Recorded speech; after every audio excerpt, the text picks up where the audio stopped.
हाय दोस्तों, सबसे पहले आप सभी को बहुत सारा प्यार। डिकोडिंग फिल्म्स चैनल की तरफ से आपने मैलिफिसेंट पार्ट फर्स्ट को इतना प्यार और सपोर्ट दिया, थैंक यू। और आपके इसी प्यार से हम मैलिफिसेंट पार्ट 2 लेकर आए हैं। आइए शुरू करते हैं। फिल्म की शुरुआत में हम मूर्स जंगल यानी उसी जादुई जंगल को देखते हैं जहां मैलिफिसेंट रहती है। वहीं इस जादुई जंगल में कुछ इंसान घुसपैठ करते हैं और ये वहां से छोटे छोटे जीवों को चुरा कर ले जाने की कोशिश करते हैं, लेकिन तभी वहाँ मैलिफिसेंट आ जाती है और वो इन 3 में से 2 को गुड़ी मुड़ी कर देती है। लेकिन उनमें से एक यहाँ से भागने में कामयाब हो जाता है और वो अपने साथ एक छोटे से प्राणी, एक चमत्कारी फूल को ले जाता है। वो व्यक्ति वहाँ से सीधा राजमहल जाता है और जो भी वो जादुई जंगल से लेके आया था वो उस जीप को एक बैगुनशी शक्ल वाले व्यक्ति को बेच देता है। वहीं हमें यह भी पता चलता है कि उस राज के लोग मैलिफिसेंट को पूरी तरह से नहीं अपना पाए थे। वो मानते हैं कि मैलिफिसेंट ने उनकी राजकुमारी को उनसे छीना और उनके राजा को मारा है। वहीं उस मूर्स जंगल में मैलिफिसेंट और अरोरा को 5 साल हो चुके हैं। अरोरा यहाँ की रानी है और मैलिफिसेंट इस पूरे जंगल की रक्षा करती है। अरोरा यहाँ पर बहुत खुश होती है। तभी उसे पता चलता है कि यहाँ का एक जीप गायब हो गया है, यानी कि वो उसी जीप की बात कर रही है जो वो इस कद्दूशी शक्ल वाले ने चुरा कर बेचा था। इस बात से अरोरा परेशान हो जाती है। तभी वहाँ पर वही 3 छोटी परियां आती हैं जिनको हमने फर्स्ट पार्ट में देखा था। वो तीनों उसे खुश करने की कोशिश करती हैं। वहीं जब अरोरा नीचे जाती है तो उसे खूबसूरत जवान सख्त राजकुमार दिखाई देता है। यह वही राजकुमार होता है जिसे हमने फर्स्ट पार्ट में देखा था। इसका नाम प्रिंस फिलिप होता है। इनकी लव स्टोरी 5 सालों से चल रही होती है, पर एज वी ऑलवेज से प्यार चाइना का माल है, चले तो चांद तक वरना रात तक। Back to movie. वहीं अब अरोरा की लाइफ का सबसे खास मोमेंट आता है जब प्रिंस फिलिप उसे शादी के लिए प्रपोज जो करता है। इस बात से प्रिंसेस अरोरा बहुत खुश होती है क्योंकि वो भी उसे प्यार करती है और वो हाँ करती है, जिसके बाद दोनों एक दूसरे की पप्पी शप्पी करते हैं। ये बच्चों वाली फिल्म है, पप्पी से आगे कुछ नहीं होता है इसमें। वहीं ये सब कुछ मैलिफिसेंट का कौवा देख लेता है और जाके सब कुछ मैलिफिसेंट को बताता है। इस बात से मैलिफिसेंट वहाँ से उड़कर प्रिंसेस अरोरा से बात करने आती है। वहीं दूसरी तरफ फिलिप भी अपने पेरेंट्स को बताने के लिए जाता है कि मुझे एक लड़की पसंद आ चुकी है। फिर हम देखते हैं प्रिंस फिलिप अपने राज पहुँच चुका है और वहाँ जाकर वो अपने फादर यानी कि महाराज, महारानी और बाकी सब लोगों को बताता है कि मैंने उस लड़की को प्रपोज कर दिया है और उसने मेरा प्यार एक्सेप्ट भी कर लिया है, मतलब कि मेरा नहीं कटा है। जिसको सुनकर उसके पिता यानी किंग बहुत खुश होते हैं, लेकिन रानी इस रिश्ते से खुश नहीं होती। वो अपने बेटे को शो नहीं होने देती और ऐसे दिखाती है कि वो बहुत खुश है। इसके बाद वो प्रिंसेस अरोरा और मैलिफिसेंट को दावत के लिए इनवाइट करती है।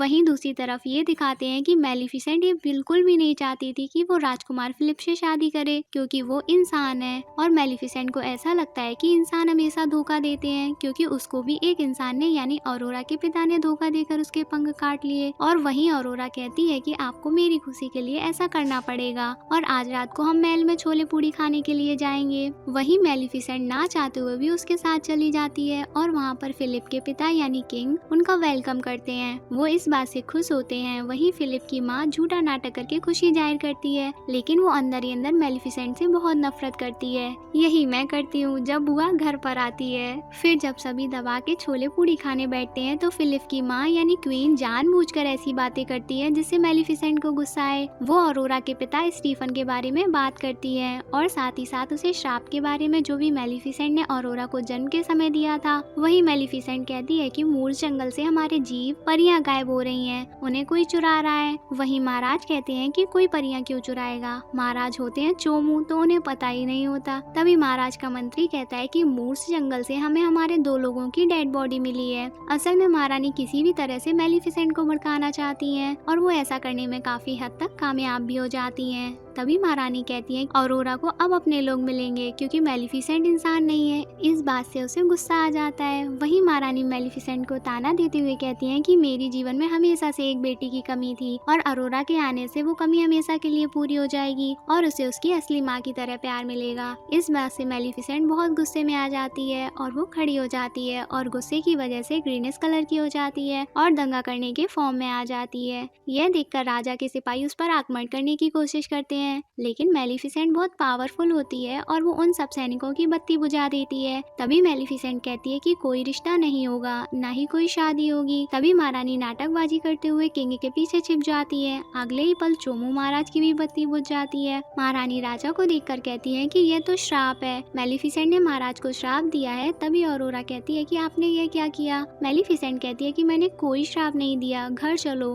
तभी ऑरोरा कहती है कि महाराज को जगाइए, आप सबको श्राप ही देती रहती हैं। तभी महाराज के और भी सैनिक यहाँ आ जाते हैं। मेलिफिसेंट उड़कर यहाँ से निकल जाती है। वहीं जब वो वापस जा रही होती है तभी महारानी का राइट हैंड एक तीर के ऊपर आयरन बॉल लगाकर मेलिफिसेंट के ऊपर वार करती है। वहीं हम व्यूअर्स भी जानते हैं कि मेलिफिसेंट के लिए लोहा जहर की तरह काम करता है। फिर जब तीर उसे लगता है तो वो जख्मी हो जाती है और नीचे समुद्र में गिर जाती है। नदी उसे भागकर बहुत दूर तक ले जाती है। तभी वहाँ पर कोई आता है जिसके मेलिफिसेंट की तरह पंख होते हैं और वो मेलिफिसेंट को वहाँ से उड़ाकर आसमान में कहीं गुम हो जाता है। आगे महल में यह दिखाया जाता है कि महाराज अब गहरी नींद में चले गए हैं और यह सब मान लेते हैं कि मेलिफिसेंट ने उन्हें श्राप दिया है। वहीं राजकुमार फिलिप अपनी माँ से कहता है कि अगर आप इन्हें किस करेंगी तो शायद पिताजी जाग जाएं, जिस तरह से ऑरोरा जागी थी। अरे भैया आंखें बंद करो, बूढ़े बुढ़िया की किस नहीं देखनी। महारानी महाराज के पास जाती है और उनके कान में कहती है कि आप शांति चाहते थे ना, ऊपर वाला आपकी आत्मा को शांति दे। इसके बाद वो उन्हें किस करती हैं। छी, सारा मूड ही खराब कर दिया और महाराज नींद से भी नहीं जागते।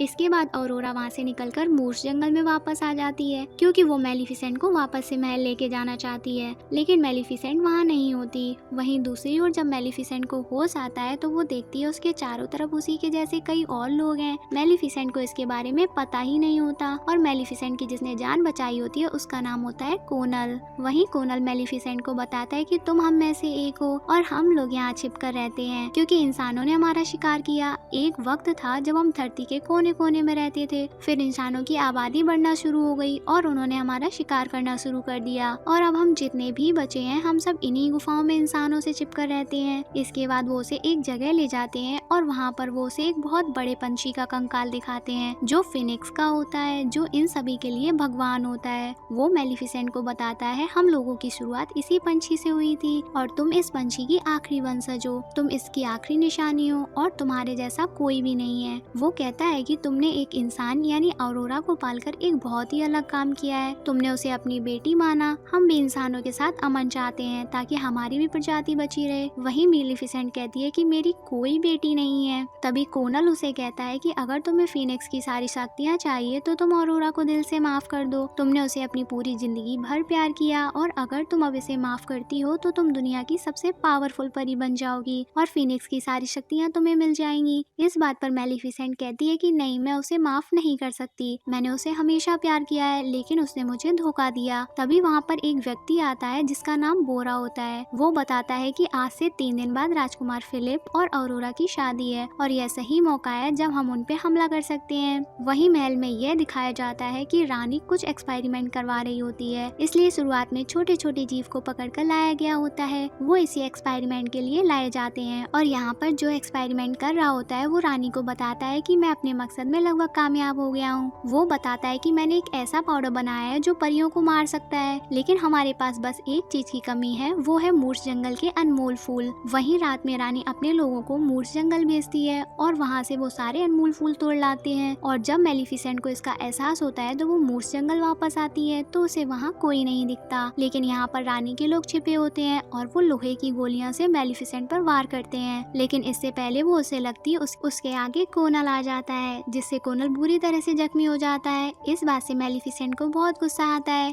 सीन महल में शिफ्ट होता है। आज ऑरोरा और राजकुमार फिलिप की शादी है और मूर्स जंगल से सारे जीव यहाँ पर आते हैं क्योंकि आज उनकी रानी की शादी है। वहीं हम प्रिंसेस ऑरोरा को देखते हैं जो बहुत सुंदर लग रही होती है और प्रिंस फिलिप उसे एक फ्लावर देता है जो कि कोई और फ्लावर नहीं बल्कि मूर्स जंगल का अनमोल फूल था। यह देखकर ऑरोरा काफी हैरान होती है कि यह फूल यहाँ पर कैसे आया। वो महारानी से पूछने के लिए उन्हें ढूंढने जाती है। तभी उसे एक सीक्रेट डोर भी मिल जाता है और फाइनली वो एक अजीब सी दिखने वाली एक लैब में पहुंच जाती है। वो देखती है वहाँ बहुत सारे प्रयोग हो रहे थे और वहाँ पर कई नन्ही सी परियों को शीशे की बोतल में बंद करके रखा गया होता है। यह देखकर वो हैरान हो जाती है। वहीं उसे एक रूम में स्पिनिंग व्हील यानी वही चरखा जिस पर उसकी उंगली लगी थी वो गहरी नींद में चली गई थी जो हमने पार्ट फर्स्ट में देखा था। यह वही चरखा होता है जो मेलिफिसेंट के श्राप से आज भी श्रापित है। तभी ऑरोरा को विजन गार्डियंस आते हैं और वो देखती है कि किस तरह से महारानी ने महाराज को यह सुई चुभोकर गहरी नींद में सुला दिया होता है, और वो समझ जाती है कि मेलिफिसेंट का इसमें कोई हाथ नहीं है और असली डायन तो उसकी सासू माँ है। इसके बाद अरोरा कांच की बोतल में बंद उन परियों को छुड़ाने लगती है। वहाँ वही बैगनशी शक्ल का दिखने वाला आदमी उसे आकर रोक देता है। तभी वहाँ पर महारानी आ जाती है और कहती है कि मेरा राज उसी मूर्छ जंगल के पास हुआ करता था, लेकिन इन सब परियों ने मेलिफिसेंट के वंशजों ने मेरे राज्य को तहस नहस कर दिया और मेरे पिता मारे गए।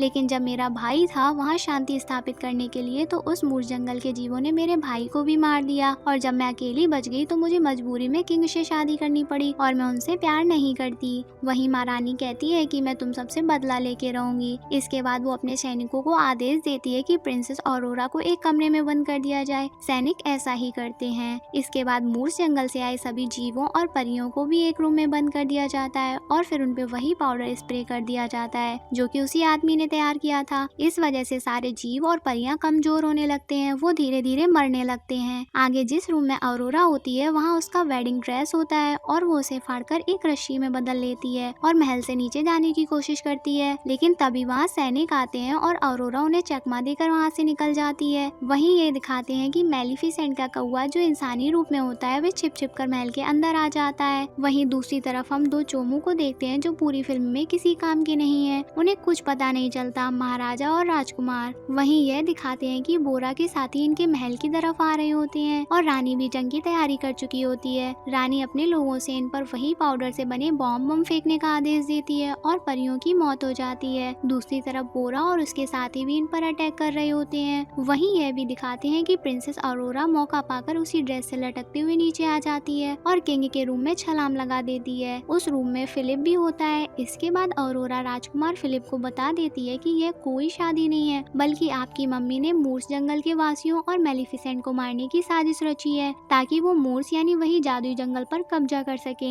दूसरी तरफ यह दिखाते हैं कि बोरा और उसके साथी उसी पाउडर से बने बॉम्ब का सामना नहीं कर पा रहे होते हैं और एक एक करके उनकी बत्ती बुझ जाती है, जिस वजह से वो जंग से पीछे हट जाते हैं। तभी मेलिफिसेंट भी वहां आ जाती है और पूरी जंग का पासा पलट हो जाता है, क्योंकि उसके अंदर इतनी शक्तियां हैं कि कोई उसका सामना कोई भी इंसान नहीं कर सकता। और साथ ही साथ वो अपने कौवे को, जिसे वो इंसान बना दिया करती थी, उसे बड़ा सा भालू बना देती है, क्योंकि वो महारानी के सैनिकों के कब्जे में होता है। और भालू बनने के बाद वो मूर्छ जंगल के सभी जीवों को उस कमरे से बाहर निकाल देता है जहाँ पर वो सब कैद होते हैं। वहीं मेलिफिसेंट रानी के सैनिकों का पिछवाड़ा लाल कर देती है, उन्हें ढंग से पधील रही होती है और वो रानी की तरफ बढ़ती है। मेलिफिसेंट को देख रानी का चिरक जाता है और वो रानी को मारने ही वाली होती है। तभी उसके सामने ऑरोरा आ जाती है। ऑरोरा कहती है उनको मारिए मत, आप ऐसी नहीं है। मेलिफिसेंट कहती है कि रानी की बहन को नमन, आज तो मैं इसे बैकुंठ धाम पहुंचा के ही रहूंगी, तुम हटो मेरे रास्ते से। वहीं ऑरोरा कहती है प्लीज गॉड मदर ऐसा मत करिए, और ऑरोरा के मुंह से मदर सुनते ही मेलिफिसेंट शांत हो जाती है। तभी पीछे से महारानी ऑरोरा के ऊपर तीर चलाती है, लेकिन इससे पहले वो तीर ऑरोरा को लगता मेलिफिसेंट उसे हटा देती है और वो खुद सामने आ जाती है और वो तीर उसे लग जाता है और तीर लगने से मेलिफिसेंट राख होकर जमीन पर ढेर हो जाती है। रानी कहती है अरे हट, और उसके दिल में बल्ले बल्ले सावा सावा होती है। वहीं रानी चौड़कर यह ऐलान करती है कि मेलिफिसेंट मर चुकी है। उसकी मौत की खबर सुनते ही सभी लोग सुन हो जाते हैं, सन्नाटा पसर जाता है। तभी यह दिखाया जाता है जहाँ मेलिफिसेंट की राख होती है वहाँ ऑरोरा के आंसू उसकी राख पर गिरते हैं और वहाँ एक तूफान शुरू हो जाता है और देखते ही देखते मेलिफिसेंट फिनिक्स पक्षी बन जाती है। यह देख रानी की फटके चार हो जाती है और वो ऑरोरा को ऊपर से धक्का दे देती है। वो नीचे गिरना शुरू हो जाती है, लेकिन मेलिफिसेंट जो कि फिनिक्स के पक्षी के रूप में होती है उसे नीचे गिरने से पहले बचा लेती है। इस तरह से ऑरोरा की जान बच जाती है और मेलिफिसेंट भी अपने असली रूप में आ जाती है। वहीं प्रिंस फिलिप को भी अपनी माँ की करतूतों के बारे में सब कुछ पता लग चुका होता है, इसलिए वो भी मेलिफिसेंट के पास आके उसे गले लगा लेता है। वहीं मेलिफिसेंट भी इनके प्यार को देखकर इनकी शादी के लिए मान जाती है। तभी वहाँ पर बैगन की शक्ल का 2 फुट का जो कि बौना होता है वहाँ आता है। वो मेलिफिसेंट वही श्रापित सूजा देता है जिसके चुभने से राजा मौत की गहरी नींद सो गए थे। मेलिफिसेंट उसे हवा में उछालकर हमेशा के लिए नष्ट कर देती है और जैसे ही वो नष्ट होता है राजा भी होश में आ जाते हैं। इसके बाद सबको पता लग जाता है कि कर्ज फैलाने वाली महारानी ही थी। वहीं दूसरी तरफ महारानी को बोरा और उसके लोग पकड़ लेते हैं और अब आएगी रानी की नानी याद। इसके बाद वो उसे ऊपर से सड़े हुए टमाटर की तरह उल्लार देते हैं और रानी की नानी तो छोड़ो, ऊपर नानी भी याद आ जाती है। इसके बाद मेलिफिसेंट अपनी जादुई पावर से रानी को एक बकरी में बदल देती है। आगे मेलिफिसेंट अपने साथी कहती है, उसे कहती है कि अब तुम्हें छिपने की जरूरत नहीं है, हम सब एक साथ हैं और यह पूरा आसमान तुम्हारा घर है। वहीं मेलिफिसेंट प्रिंस फिलिप और प्रिंस अरोरा की शादी के जश्न में पूरे महल को फूलों से सजा देती है। इसके बाद वो अरोरा को वेडिंग ड्रेस पहनाती है और वो ऐलान करती है कि हम सारे मिलकर रहेंगे एक साथ एक होकर। इसके बाद प्रिंस फिलिप और प्रिंसेस अरोरा की शादी हो जाती है। वहीं किंग भी इस शादी से काफी खुश होता है। इसके बाद सभी इनकी शादी के लिए तालियां बजाते हैं। इस तरह से दोनों राज्य एक हो जाते हैं। लास्ट सीन में मेलिफिसेंट प्रिंसेस अरोरा और प्रिंस फिलिप से कहती है कि अब मैं दोबारा तब यहाँ आऊंगी जब तुम लोगों का एक प्यारा सा बेबी होगा। और फिर मेलिफिसेंट वहाँ से मूर्स जंगल चली जाती है। इसी के साथ फिल्म का सेकंड पार्ट भी एंड होता है। इतनी अच्छी एंडिंग हुई तो चलो फटाफट से चैनल भी सब्सक्राइब कर दो। आई होप आपको हमारे मूवी समझाने का तरीका पसंद आया होगा। हमारे चैनल को ऐसे ही प्यार देते रहिए। Good bye.